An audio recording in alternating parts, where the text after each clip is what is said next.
welcome to Ordinary People. We're back again with Andrew. Say hello, Andrew. Hello, Andrew. He's still there. And Neil. Hi, Paul. And Neil is going to introduce our guest, Mr. Mark Knox. So, Neil, do you want to go ahead there? Thanks, guys. Good to be back on with you, Paul and Andrew. And this is our first returnee, and who better? No better man to have returning back for the second series than a really good friend of ours, Mark Knox. So Mark, I don't need to say it, a big pile. I'd just love to hand over to you just to introduce yourself. Tell us a wee bit about who you are and what you do. Okay, I will. Tell me if I've talked for too long, because talking about myself is my favourite thing. We all tend to be modest, but all that false modesty means all the facts about ourselves build up, and we can't wait for a moment like this. So I am Mark. I live in Craigavon. This is my house. These are my magazines from the olden days that I collect because I'm a bit weird. I work for Aspire NI when we work in schools. I think we're in 13 schools. I just throw that number out all the time. Could be wrong. Could be 14. Could be 12. But we work in schools all over Lurgan, Portaline, and Craigavon, providing free educational support for young people who are from low-income backgrounds. So we provide them with homework clubs and free tuition. That's kind of the education side. We also run a camp where they get to explore. Sorry, folders just come up, tell me something. There you go. They get to explore faith and sort of their cross community stuff. And we also run an academy where they can learn skills in a mixture of things from business, barista training to skateboarding. So that's my job, mainly with young people. We were chatting before about how old we all are. I can't believe we're all over 25. But I know I may be young. I'm only 30, but being with young people all the time makes me feel really old. I'm under pressure all the time to keep up with them. But that's what I do as a job. And then I'm part of the leadership of Craigavon, which is a small church plant. Don't know why we always say it's small. Like, is that bad? It's a church plant in Craigavon. Obviously, that's in the name. That was there in case we got lost.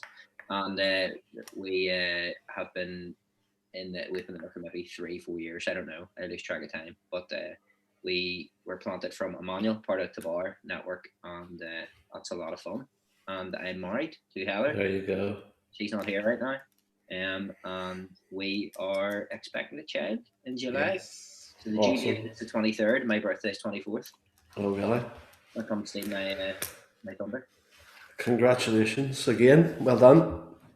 Congratulations on so much. I think that's why I'm looking forward to. We don't really know where the conversation is going to go, but hearing you talk about Aspire and Cara, there's always part of me just wants to congratulate you on that too, because I think it's incredible what you've done, what you've pioneered, and what you're continuing to push into. So honestly, just really grateful for your time this evening, Mark. And I think just whenever you're talking about Cara being a small church, why do we always say that? I do that too. So as you know, we're part of Grace Community Church, and I think it's maybe to set healthy expectations or something for people. Like if you start the conversation off by saying we're a small church in Rich Hill, because I always know what the next question is going to be. How many people go to your church? You know, so if you sort of start with the expectations pretty low, you don't feel as bad whenever people sort of look at you and go, only 40 or 50. What's wrong with you guys? Yeah. Anyway, that's a whole other conversation. It's a weird thing because, so some of my heroes in in the faith anyway, or so like Pete Portal, who's big part of 24/7. Yeah. We went over to South Africa, and he's part of Tree of Life. You should look them up. They're all on the socials. They've only recently started putting stuff on social media a bit more.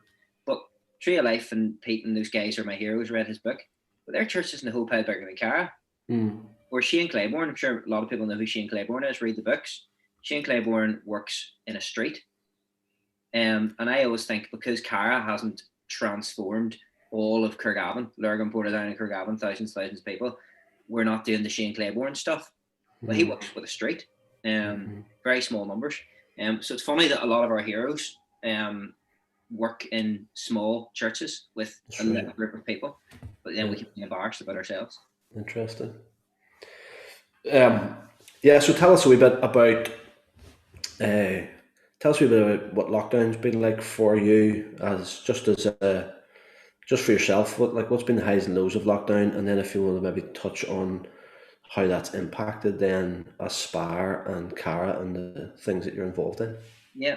So for me, it's like me and Heather, my wife, we're all saying like we miss our families, and we miss seeing our friends and everything else. But we're also very fortunate that we really like each other, and we don't often actually get to spend a lot of time together. We don't often get to watch a lot of TV, and you're always kind of taught that watching TV and listening to music and watching films and sport all day is a bad thing. But we didn't really get to do as much as I like. And I really like TV, and I really like films, and I really like these things. And it's been really nice to go, all those TV series that we've thought and talked about, everyone talks about, let's watch them. All those movies, let's watch them. And we've spent a lot of time doing that, talking with each other, hanging out. And I've really enjoyed that side of things. Sometimes you get really down about not seeing family. But on the whole, like, we have a house, we have food in the cupboards, we have all the on-demand services on our TV, and it's been enjoyable being in the house and being with Heather. So that side of things been good. I suppose though, I really miss church. But I was talking about this last week with the guys, the Cara, and I was thinking that's really good, because for a long while during lockdown, I was feeling like not really fulfilled in my faith. Like I wasn't really doing all the stuff or whatever. I felt some sort of disconnect, and I was praying that God would fix this. And then I kind of stumbled I think it was maybe 2 weeks ago, it was like, obviously you feel like this. Like, the church is described as a family. God is a father, and he wants us to be a family. So if you're disconnected from your family, you're going to feel a disconnect. And that's a good thing, because actually, if I felt really fulfilled in my walk with God, sitting in my house on my own, why on earth would I go back to church? Like, it's a real hassle to turn up, to sing songs, to be friends with people who are a bit weird, to go out on the streets and stuff. Like, if I could be fully fulfilled sitting on my couch, that's what I would do. So I know it's a discouragement that things can't be okay. I basically feel like a car running 3 wheels, because I'm still praying and reading and like talking to friends. But when you're missing that 4th wheel, it's not meant to be okay. So I felt that. I know others at Cara have felt that. We're very close at Cara. One of our favourite things to do is one Sunday a month, we don't do preaching or anything. We have a meal, and we, like, the meal started off, there's like 10 of us. Like, Cara is small, but the last meal we did, there's maybe 40, 50 people there. So we were building a good thing. And it hasn't happened in a year. That was last February. So that's been hard. And then for Aspire, we work in schools. So schools were closed for months. We were on furlough. I sat in this exact seat wearing shorts every day, getting really fat and not noticing until furlough ended and I couldn't fit into my jeans.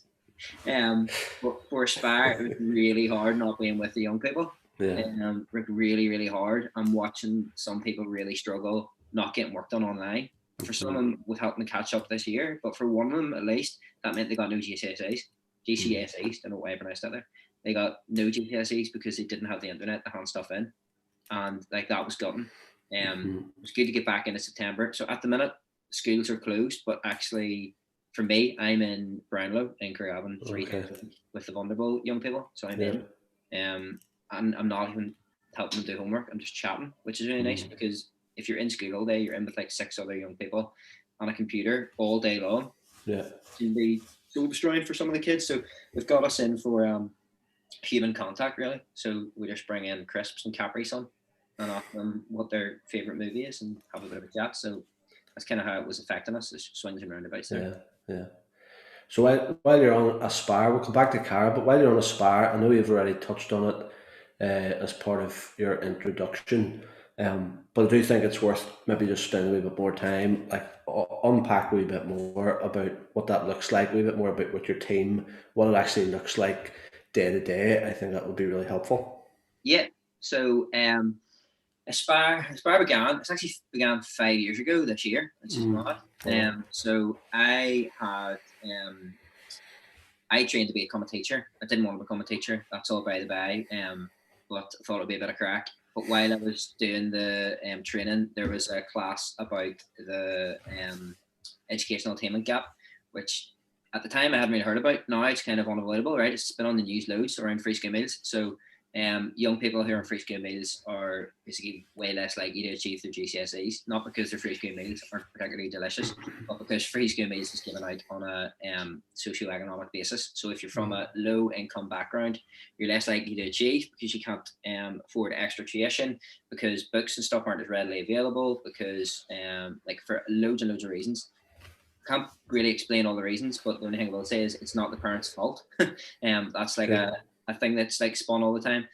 Like I've met most of the parents that we work with, they're involved and they want to help the young people. 75% of young people who are on free school meals have at least one parent in work. Their families aren't lazy. And a high proportion of the young people we work with have at least one parent who has passed away, which is crazy, which would leave you on the free school meals. So we I learned about the education attainment gap, trying to see where people missing out. We started with Flyer 5 years ago, so we thought we'd do homework clubs and provide free tuition. So the church, this is mad. So 45% of adults in the UK have university level education. 80% of Christians in the UK have university level education, which means we weren't on. So the church is very middle class, which people always said as a criticism. And it can be. That's another chat for another time. But I'm saying it as that's a resource for these young people who need help. So we have a resource, and also then the church has found a missing people group. If 80% of this has been to uni, that means there's a lot of lower income young people who aren't at church. So we started doing homework clubs in one school, like 2 afternoons a week, and then some nice Christian people come in and provided them with free tuition. That then grew to so then we then added then Matty Turner started working for us in another 2 schools. I was doing 2 schools, he was doing 2, Andrew McGuire, and then Megan Collins, and then Vicky started doing primary schools, and then Ryan Emerson's our latest staff member. Imagine I left one out. So it grew and grew and grew, but with everyone who came along came more skills. So we went beyond just the homework clubs, and we started running a camp, because we're not really going, can I help you with your geography? And also, do you know Jesus Christ as Lord and Savior? Because that's a bit weird. So we started running a camp program, which allowed young people an opportunity to explore faith. It's not overly like evangelistic, where we're going like, come and become a Christian. But actually we're allowing these young people, a lot of them who haven't really explored faith and tradition, for the first time to go, am I a Protestant? Am I a Catholic? What does that mean? Do I believe in God? Why do I not believe in God? If I don't believe in God and they don't believe in God, we're not Protestants and Catholics, we're Unionist and Nationalist. Am I Unionist? Am I Nationalist? So we have all these conversations, and actually a lot of young people have ended up coming to faith through this camp. We've never done a sermon or like an altar call. We set up a prayer room. They set up a prayer room. So we go, right, we've now discussed faith and tradition.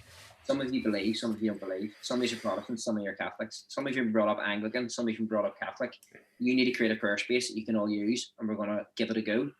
We almost do it like it's an experiment. And then every time people sit in silence, and it's one of the first times to sit there with all their thoughts and with God. And every year people have give their lives to Jesus. So that was so we have the schools, we were doing homework club, free tuition, and then the camp, and then we then started an academy, which has been really slow starting because of lockdown on and off. But Andrew's in charge of that. Gary Lightbody from Snow Patrol, he funded that, which was mad. Wow. He gave us 10 grand for it. So the academy, then we were thinking, it's really good for young people to be able to get their homework and all done, but how do we give them we don't just want these young people to have survive school. We were like, as Christians, we want to go over and above and give them the best time ever at school. So we were like, what else would you like? We were like, we'd like to learn skills. So imagine they could go to the business academy and set up their own business at 14 and make money now.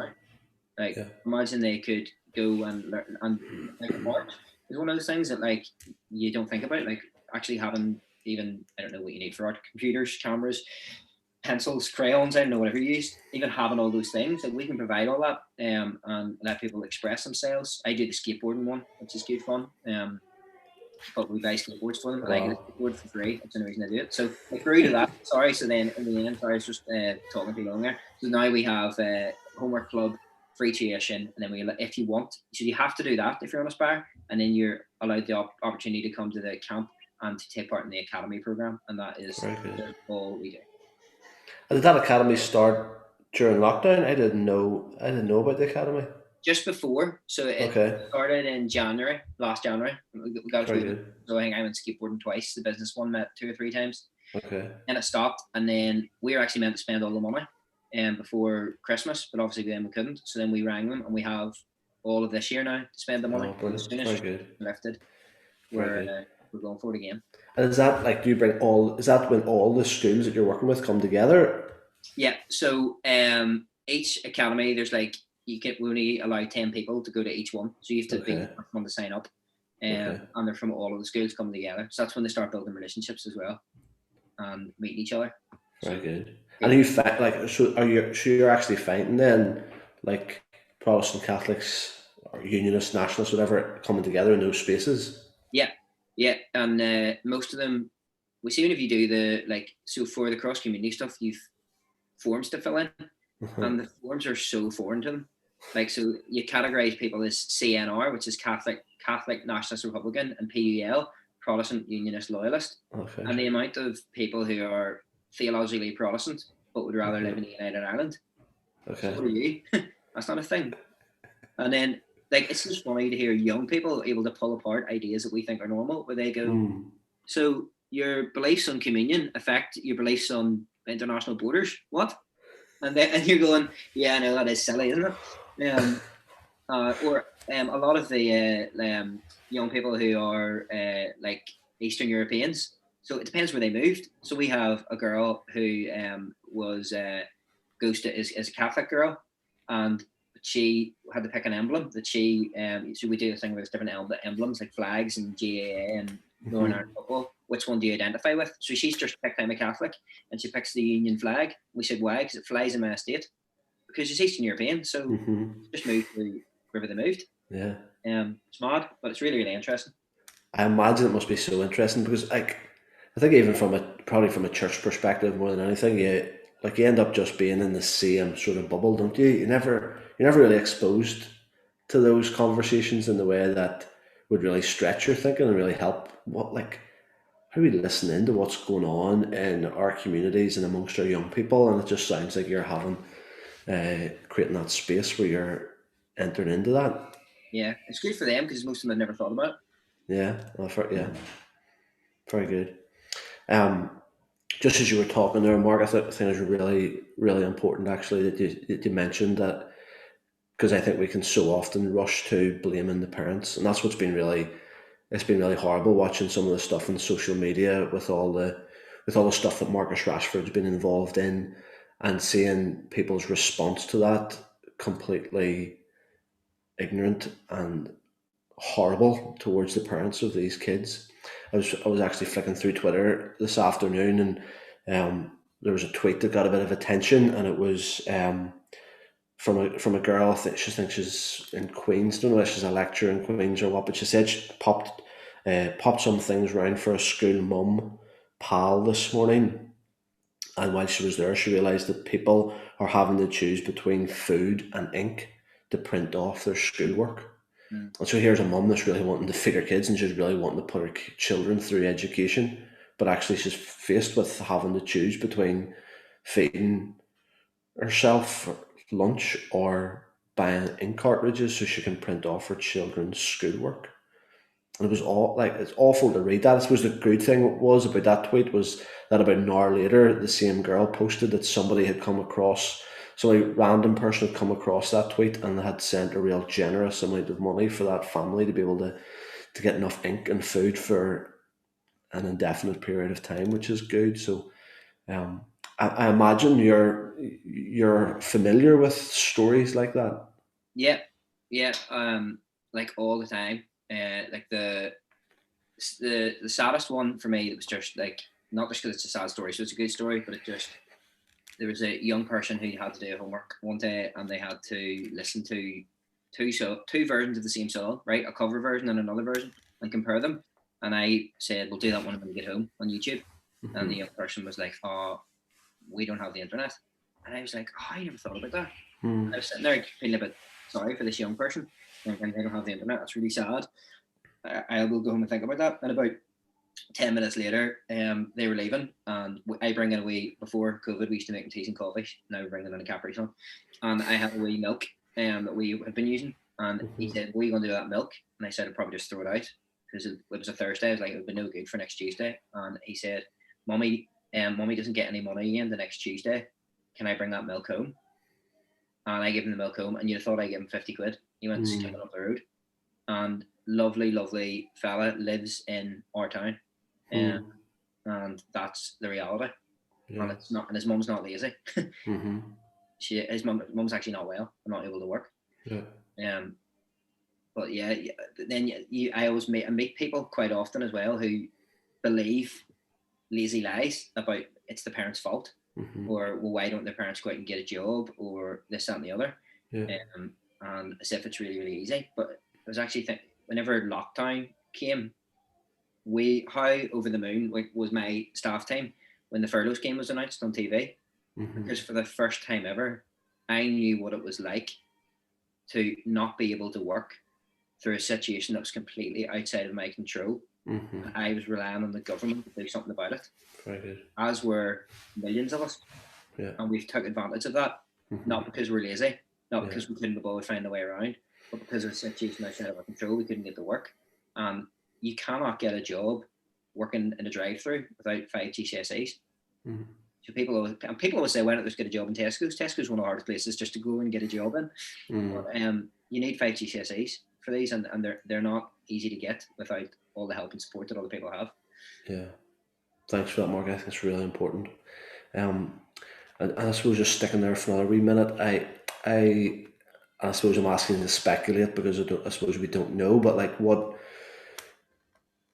are your thoughts? What do you think this is going to be like whenever this lifts? Have you any expectations, working with young people, what this could be like for you guys and Aspire as we all, as kids, head back to school? Yeah, so everything's going to get worse with poverty due to COVID, right? But in some ways, the government get an easy pass because of COVID, right? But as of 2 years ago, 2021 was always predicted to be a record level of child poverty never seen before. So whenever you hear child poverty stats, don't give the government the bye ball because COVID came along. It was always headed this way. It might actually be even worse, which is awful, but it was always headed this way. I'm not, I'm from Northern Ireland. I'm not going to particularly swing for a Labour or Conservative here, but to compare governments, right? This industry shows things can happen, and I know there was financial crashes and everything else, but in 1998, the government made a child poverty act. They were like, we're gonna get rid of child poverty by 2020, right? And you go, well, that was silly, it never happened, government's always let people down. Well, by 2001, they had reduced it by a quarter. Child poverty had reduced by a quarter. They were on target for things to go well. By 2005, it had kind of reached a bit of a stalemate, and then it began to go up and down a little bit by 2009. But what happened was, so Aspire, I thought I invented Aspire. In Premier League football grounds all over the UK, young people would go and newly qualified teachers would do their homework with them. Sure Start was started for the first time. The minimum wage was introduced. Money was poured out into services looking after people from low-income backgrounds. So things actually got better. Poverty was reaching child poverty was reaching a low, and then from 2009 onwards, when it isn't really a coincidence that the government changed. From 2009 onwards, poverty's got worse year on year until it's going to reach record levels, worse than whenever the Act was introduced, and the Act was got rid of a couple of years ago. Sure Start hasn't received any new funding since 2009, and a massive portion of the centres have closed down. That schools programme in the Premier League clubs that then ended up in rugby clubs and hockey clubs it doesn't exist anymore. And child poverty was not mentioned. And so I can blame the government, but I can't, because in the Conservative manifesto, child poverty wasn't mentioned. They never said they were going to do anything about it. So how can you hold them to account? Interesting. Yeah.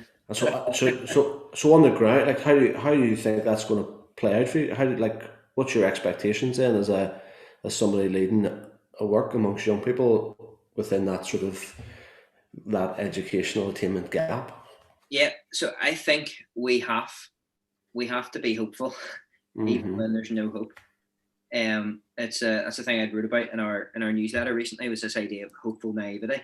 Yeah. So we got all this funding from this thing called the Pressure Group Fund. Makes it sound like we're hippies. We're going to chain ourselves to trees, but to create this thing called Stop Poverty Now, right? And all we're looking the government to do is to make us a promise, to come up with a plan, and if they can do their end and fulfill it or not fulfill it, we're just going to keep working with the individual young people and try and make a difference. The mad thing is as well, I can get really focused on the government and going, they wish they would do something about it. But remember, 80% of Christian university education. Yeah. So we can't help everybody right now. We can't fix everything right now, but we have the scope to help these young people to get an education far more than aspire to. We have the GCSEs, we have the degrees, we have the qualifications, we have the space, we have the centres, we have everything we need. So in one way, we can't even just blame systems and everything else. But I do have just a really naive hope that I know is naive, that things can get better. That although we've seen lots of division in 2020 and 2021, if you go on social media, right, you're seeing mad division. But actually, a lot of people want to work together. A lot of people are reaching out and asking people, are they okay? What you see on social media isn't real. The stupidest people are the loudest. There's a lot of quiet people who are quietly looking after their neighbour, and we have a lot to be hopeful for. Yeah. I sort of gonna from my passion for adoption and fostering, and so part of me wants to hijack your conversation and say not only do we have all of those things that you mentioned, but we also have big enough homes as well, and we've enough spare bedrooms. And again, I'm not saying that every Christian person or whatever has to adopt and foster, but I am very much aware. I'm a wee bit like you. There's days where I don't feel as hopeful as I wish I could, but there's 178 extra kids that are in an already stretched care system in the course of the last year. And so that's that just is going to impact. It's going to impact. I think it's going to impact your work. I think it's going to impact schools and communities and all of that. And as you say, we have the education, the time, the space, the room to be able to respond to that. And there's a part of me that I know I'm really naive when it comes to this. But whenever I think of the amount of kids, 200, there was 250, that number is going to steadily increase. But that would require one family in every 4 or 5 churches, say, to say we can do something, we can respond, we can offer a home and a family and somebody to support and cheer on and print off homeworks and all of that. And I think there's times where I think that should not be difficult. And then there's other moments where I come away from conversations thinking, nothing's ever going to change, And I was really grateful for your blog, because it was acknowledging that there is naivety, but there is still something about holding on to some form of hope that is naive, but it's ploughing on anyway, I think is what you said. Yeah. There's an author, David Foster Wallace. I don't know if you've heard or read much of him, but I was listening to this address he I can't speak. I'm preaching kids that he gave at a university graduation, and he told this whole story about how whenever they were finishing uni, he was like, you're going off now into the real world. I want you to imagine that you have to get in your car and you have to get some food after a hard day at work before you go home, and you get stuck in traffic and the person in front of you cuts in and you're really annoyed, and you go to the shop and you can't get a space, and you go in and the music's awful and there's somebody who's like child screaming, and then you go to the till and the woman's really rude at the till. He was like, you can just get really annoyed, but whenever you become an adult, you actually have to do that journey every single day. So he said, what if you imagine that the person who cut in front of you is on the way to hospital to go and visit someone, What if you imagine that the woman who's really rude at the till is having an awful life at home? Her husband's horrible to her, and that's why she's like that. And then because this is the part where it's hopeful naivety. He goes, probably not. They probably are just really rude. They probably are really bad drivers. But if you're going to imagine and choose to believe a story, you might as well choose to believe one that is going to make you empathetic and passionate and or graceful and gracious towards people, rather than one that's going to be negative. So that's a really good depiction of that hopeful naivety, like informed naivety, where we're like, I know that's probably not true, but why am I going to get cross? If I'm going to make up a story, I might as well make up a good one. Very good. Which I thought was brilliant. That is good. It actually puts me in mind. I've been doing this course. It's like a teen coaching course. It's called Pause. It's like a 5-week course. And last week, the U was for understanding, and the first straight out of the blocks, the guy's quoted from a psychiatrist who says all behavior makes sense.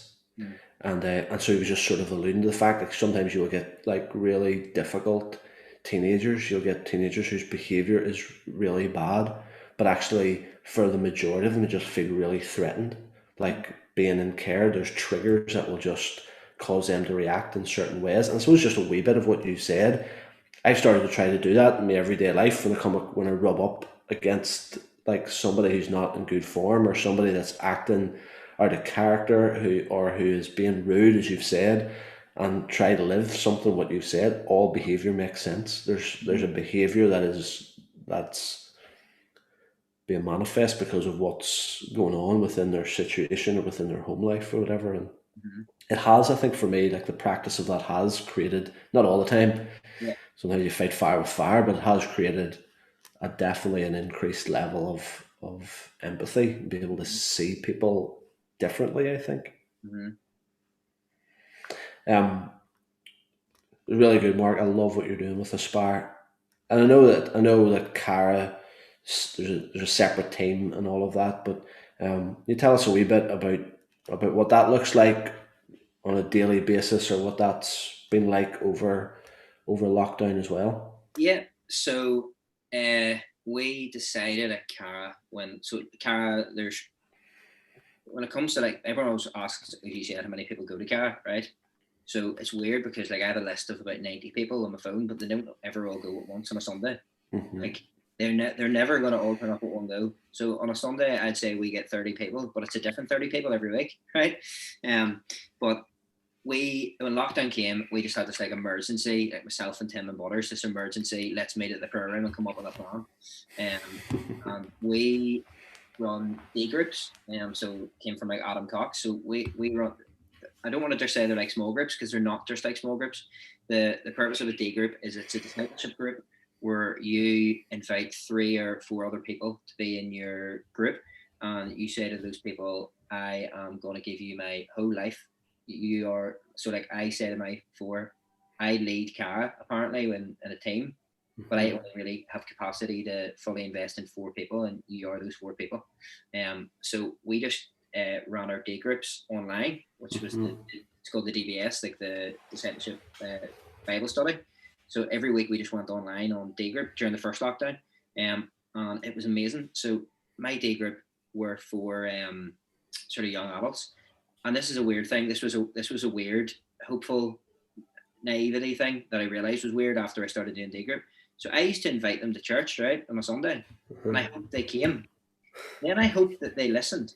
Then I hoped that they responded. Then I hoped that they would come and talk to me about it. Then I hoped that they thought about it during the week, and then I hoped they came back the next week. That was a lot of hope. I put a lot of hope right there. First week of day group, I have these 4 young adults on a Zoom call, and I say we're going to read Matthew chapter 1, and I ask one of them to read it. I ask someone else to put it in their own words. I ask them, what does it tell us about God? What does it tell us about people? And how can I pray for you this week? And I didn't leave at the end anymore, hoping that they got something out of it. I left going, we read the Bible. We decided that it said this about God was not amazing. It said this about people. I never thought about that. I'm going to pray for them this week. And then I was like, why was I ever relying on my my sermon before to be the main point of teaching? And then I thought the only people that like 40-minute lectures are Christians and students. And then I thought, no, the only people that have to sit through them are Christians. It's just not happen. So then, though it was hard work for the D group leaders though, doing that week in, week out. So this lockdown, we have been doing Cara Zoom. We've never done like online teaching, so we do a Cara Zoom, and on the Zoom call, somebody new each week shares a bit about what God's taught them the past year, what their dream is for Craigavon, and how we can best pray for them. And we pray for them. So that's our sort of main thing, and then we keep the D groups going. You're not allowed to meet up and do anything else, but we do prayer walks on a Wednesday in twos, because you're allowed to exercise with one other person. So we meet at Cara in the cars, and then Tim tells us what estates we're going to and who we're going with. And we prayer walk the estates, and we've just been trying to really pray and ask God, what is your dream for this estate? So that we can come back fired up, writing down what we feel God's saying, writing down the prophetic, so we can act on that, rather than just going, this is a bit of time off. We're going, no, God's actually probably preparing us for the next stage. So that's what's been happening at Cara. It doesn't sound like a lot. It's been very thinky. Like, I really like doing things, but it's been very thinky. And then I just remember that's okay, because we have a lot of time to do a lot of thinking. And once we get together again, we'll have a lot of time for doing a lot of doing. And it's meant to feel frustrating that we can't all be together. But that's good. It's pretty good. I love my D group. They're my highlight of my week every week. Brilliant. That's really good. When you were sharing there, I couldn't help but think there's 2 or 3 weeks ago we were doing a podcast with a guy called Michael Briggs, and he's originally from Rich Hill and is now down in Dublin, and so part of me just imagines that whenever I imagine the work that Michael's doing and the place that he's doing it, I sometimes can't help but think of what you guys are doing in Craigavon, and I've no concrete evidence on that, but that's just what I sometimes think. But as you were talking there, Michael shared with us part of his chat through what not just what lockdown has looked like, but the culture that they try to create is that the talk, the sermon, or whatever it is that we call it, it's not the main part, and in fact, it's that they're not even the answer; they're the start of the conversation, is what he said. And so I think that's what it sounds to me that's what you're doing. The talks are not the answer; they're just like, this is just the start of the conversation, and then we go on trying to live this out together as best we can. Yeah, so like the weeks where I learn and listen the most from a sermon is the week that I'm preaching, right? Not because I'm brilliant, but because I had to spend hours doing that. Yeah. And then it's almost like I short sell the room by giving them the bullet points from the hours I spent. But in the D group, we do the hour together. We do the pulling apart together. Yeah. And then we all leave. We can give the bullet points. When Heather asks what do we talk about, I can tell her. But it's amazing how we almost like we go right deep in. We ask hard questions, and then we'll package that up nicely. Well, we don't even package it that nicely. We deliver it over like a really long time. I used to preach really short sermons of like 20 minutes, and then they've just got longer and longer the older I've got, and I need to knock that in the head. I used to work harder to preach shorter. Yeah, definitely. But what I've realised, and I didn't realise this until lockdown, I know we're here to talk about you, but I didn't realise this until lockdown, that because a couple of people had asked me, I went for a walk with a few people, and the chat came up around like how do you prepare for a talk and stuff like that, and like I'm rubbish, like I don't have the concentration enough to sit and pore over study books for hours. I've never done that. I can easily, I say I've never been able to do that. It's probably just like being lazy that I've never bothered doing it. But my preferred way of learning is just communicating with people. So like heading up to the pub and sitting around having conversations and being able to like work something out together. That's where I didn't realize how much of what I share on a Sunday comes from conversations with other people and being able to work that all out. And so I think that's where times I've found most difficult. Like so much of my energy and like how I think and how then that is then played out is so reliant on those like conversations with other people, you know? Yeah, like every time that I'm preaching, I'm so aware that at least 5 different people in the room know a large chunk of what I'm about to say. I've already said it to them, or thought it out to them, or read them. Or even if I'm doing what I think is an absolutely brilliant joke in the middle, I can't keep it to the Sunday. I'll phone someone and go, what do you think if I said this? So everyone's only hearing it for the first time because I've already phoned them midweek and went, have you ever read about this? Have you ever thought about this? Or what about this? This is mad. I've heard this. That's so good. I don't do jokes. I maybe should start throwing some jokes into the middle. Yeah. Because you don't do them like whenever you're gathered with people physically because you're just aware of that awkward silence. But you have that awkward silence over Zoom anyway, so you might as well. Yeah, you might as well just walk away. Every week at Cara called Good News Stories. When we were all together, highlight of the week. So whoever's hosting says we're just going to share our good news stories, and somebody can share about a healing, or somebody will share about getting an extra shift in work, or some young person will share about like having a really nice nap. And we all clap and cheer and celebrate that person's story. There's nothing worse than on Zoom. We're all on mute, and somebody could tell you that like they saw someone rise from the dead the other day, but we're on mute. So there's absolutely no reaction apart from people going.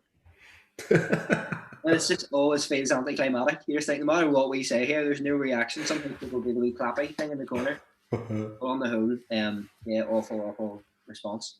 Yeah. We'll take another 10, 15 minutes here. I know there was you've started me down a bit of a rabbit hole over the last couple of weeks with this notion of metamodernism. Is there something that like you can relate to what's going on now that like give us an idea of what that is? So metamodernism is my favorite thing right now to look at. So it's an aesthetic, right? Is probably the best way to describe it. So it's a better name for postmodernism than that, because that's too many posts.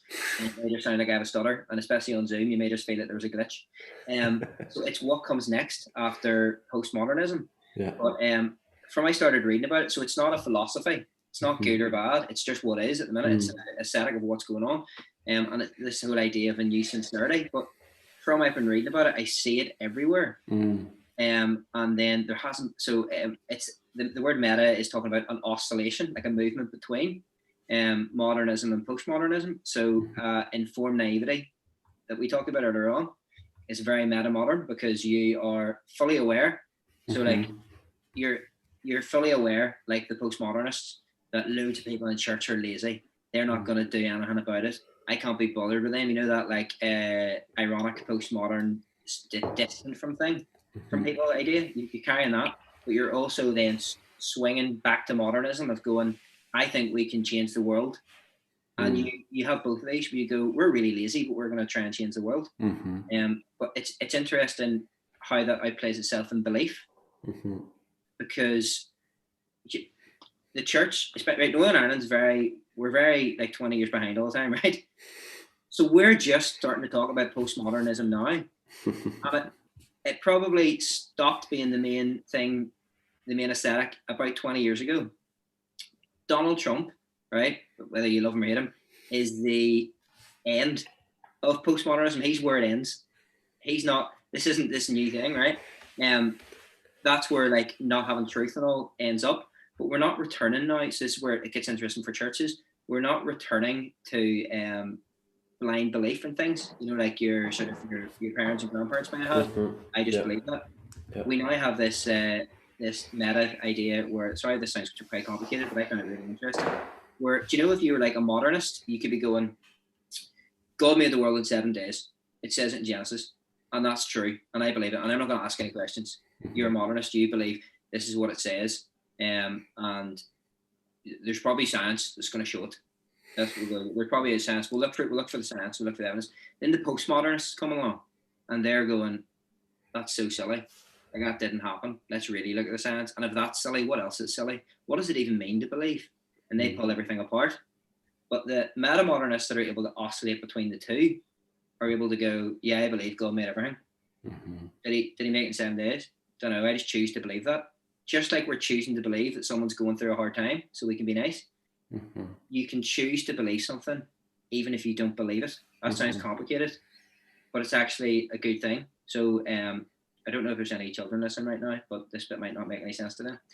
But I could say to Neil, on Christmas, well, did the big man come? And you say he did. I go, oh, you were good then? They go, I was. We believe in that conversation, even though we don't believe, because we choose, we have to pick a story, because postmodernism has made us cynical, and we don't have a story, and we don't believe anything, and we get polarized and pulled into two different sides. So, but then the only caveat, I'll stop talking about metamodernism in a second, I'm just obsessed with it. The only caveat to that is that sounds really good then. It sounds like, oh, I love metamodernism. But a really metamodern idea is a conspiracy theory, because it creates a hope. It creates this story to believe in, even if you don't believe it. And it can lead you to some very dangerous places, because you can, and then you can go, how do these people believe this mental stuff? Well, they're choosing to believe something because it gives them some hope, even if that hope is found somewhere really dangerous.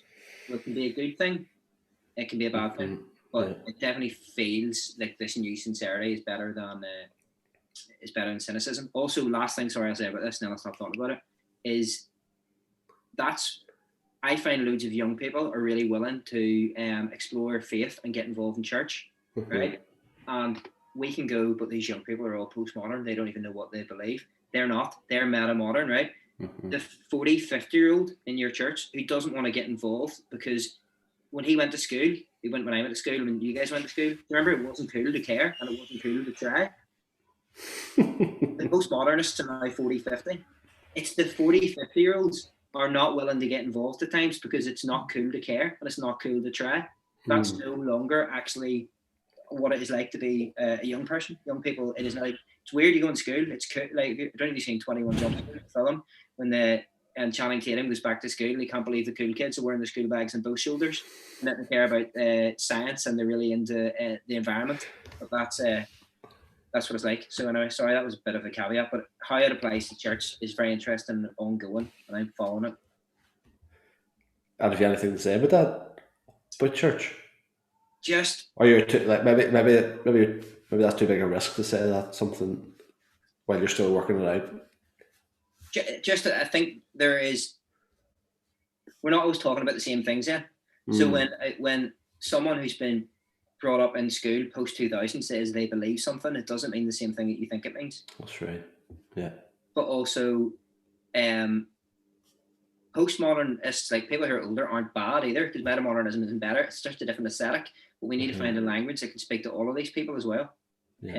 And metamodernism is really good at speaking to everyone, because you can be ironic and cynical while being hopeful. Does that make sense? Yeah. You can use irony and cynicism to say a really positive thing. So one thing that I find interesting about church is we always lie about events, right? You run an event on say a drop-in or grace, whatever hat you have on that day, you run an event, it's rubbish. Nobody comes. You ran an event for the community, 10 people turned up, it was rubbish. You get up on the Sunday and you go, it was amazing yesterday. We had a really amazing day. You know, maybe we didn't get the numbers we wanted, but it was just good to be together. It was just so good. It wasn't amazing, it was rubbish. That's not what you set out to do at all.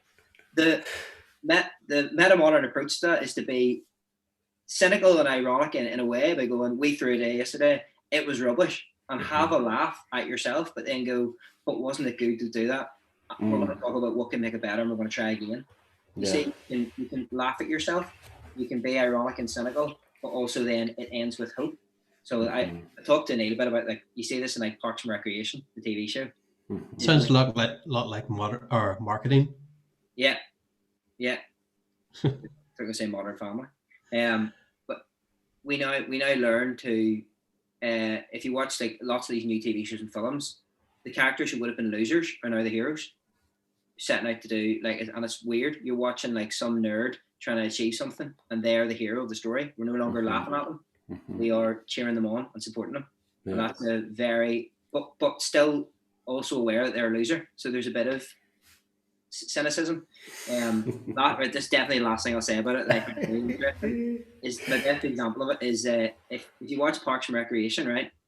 Leslie Knope is a meta-modern feminist icon, right? And this is metamodernism laid out, right? So if you think about modernity and you think about femininity, right? Women were weak, they cooked and they cleaned, they liked pink, and they wanted a man to save them, right? Then post-modernity comes along and rips that up, right? And goes, no, we are feminists, we are strong women, we stand up for ourselves, we don't need a man, we can have our own career, right? You look at Leslie Knope, how she oscillates, and she's a character in Parks and Recreation, if you don't know, how she oscillates between the two.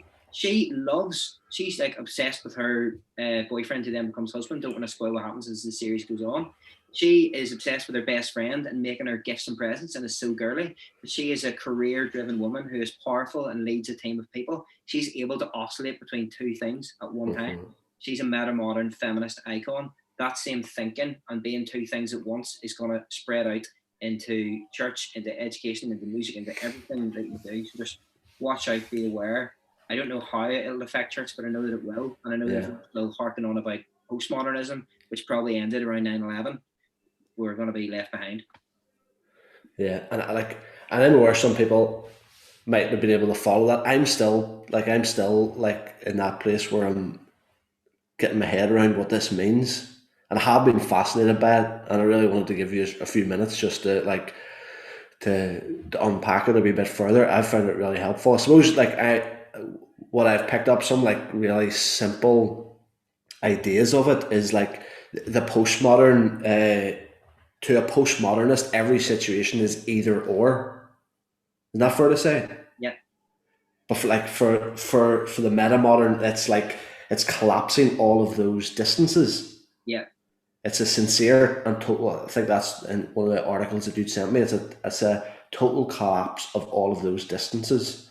Yeah. Which part of me thinks that's true.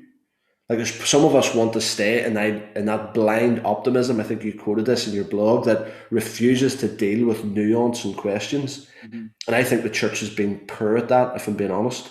Like almost like blindly refusing to deal with all the nuances and all of the questions. And I think we can't do that anymore. I don't think we'll be able to get away with that any longer. And the challenge of it is it's going to take a risk. And so as I've looked at some, like whether it's in movies or with artists, it's going to take a risk to the artist's reputation, isn't it? Yeah.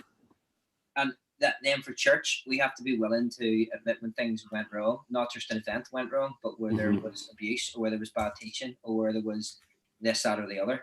Yeah. You can't just ignore those things and move on. You can't go hopeful. I really like this idea of sincerity and hope. Let's just do that, but ignore what we've done, what we've propagated, everything else.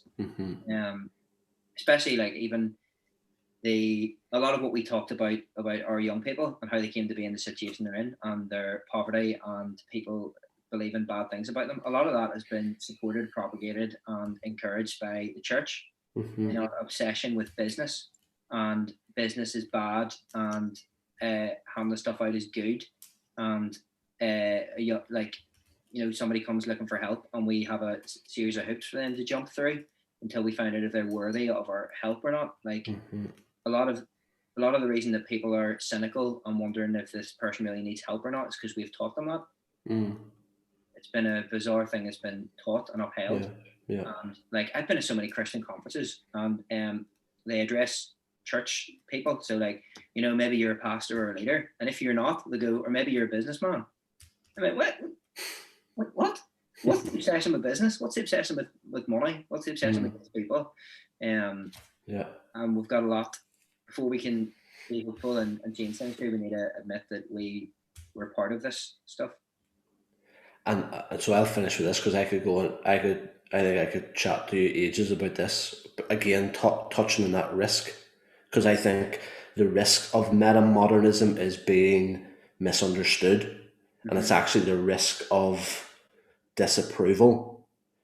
But then for me, I bring it up because you've just touched on money. It's we talk of risk sometimes. We manage to talk of risk in the church, but we avoid the social cost.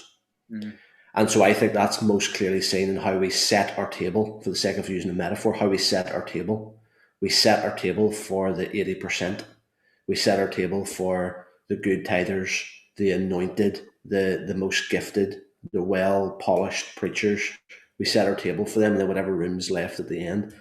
But as I've been reading Luke 14, it feels like I've been just thinking about that so often, about what Jesus said, was that he's just completely twisted, turned around what setting the table looks like. Like he says, go out to those that are poor and oppressed and are struggling or finding things difficult, set the table for them, for those that can't pay you back. And then if there's room at the table after that, go out and get those other ones in, you know what I mean? Yeah.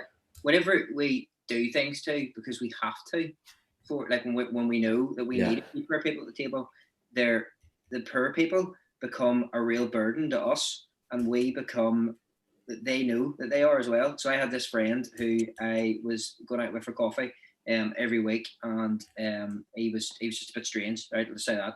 And he said to me, "Do you go out with me once a week as your good deed of the week?" And it was burning me out hanging out with him, and it was annoying him that he thought that I wasn't really his friend. So we have to truly, if we want to, like the poor, the downtrodden, the whatever else, if we're not willing to really become their friend and really invest and have them in our lives, then we hurt them. And then that reminds me of when Jesus said, like you fed me and you visited me in prison, and then they say to him, "But when did we do that?" It's because we enjoy it. It's because they're actually our mate. Do you know what I mean? Whereas if you hate hanging out with someone because they smell bad, but you do it every week because it's the good Christian duty, when Jesus says, "You looked after me," you go, "You're right, I did every Thursday at 8. But people really need you as a friend. Very good. That's really good, Mark. Thanks. I think we're at the wrapping up stage here. So if Andrew, Paul, have anything they want to add here, there's always one final question I want to finish with. I never prepped you for this, Mark. It's all right. I've really enjoyed myself. Pins and needles in my leg, but apart from that, I've had a good time. If the guys have nothing else, the big question before we finish is, the good thing is you're going to have lots of options here because you've been watching loads of TV.